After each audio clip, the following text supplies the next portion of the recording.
Hello guys, আজ আমি বাটা মাছ রান্না করে দেখাচ্ছি।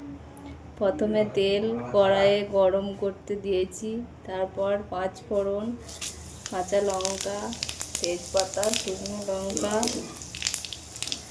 দিয়ে দিয়েছি। কড়াইয়ে ভালো করে গরম হচ্ছে।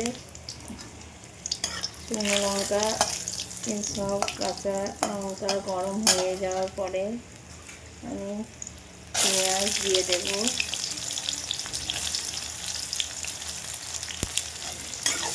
কিছুক্ষণ নাড়াচাড়া করার পরে পেঁয়াজটা ভাজা ভাজা হয়ে গেলে টমেটো দিয়ে দেব।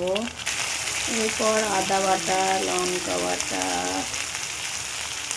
জিরে বাটা, সরষে বাটা দিয়ে ভালো করে নেড়ে নেব। পরিমাণ মতো হলুদ দিয়ে দেবো, পরিমাণ মতো লঙ্কা গুঁড়ো দিয়ে দেব,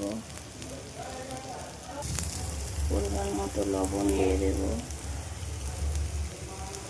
এরপর কিছুক্ষণ নাড়াচাড়া করার পর মশলা থেকে তেল ছাড়লে জল দিয়ে দেব।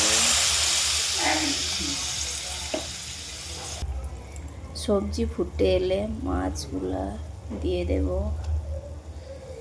একে একে। এরপর ঢাকা দিয়ে দেব। এরপর ঢাকা খুলে দেব এবং নামিয়ে নেব। এই দেখো, আমার বাটা মাছ রান্না হয়ে গেল। এইভাবে রান্না করলে এক থাল ভাত খাওয়া যাবে। তোমরাও রান্না করে খেয়ে দেখো বন্ধুরা।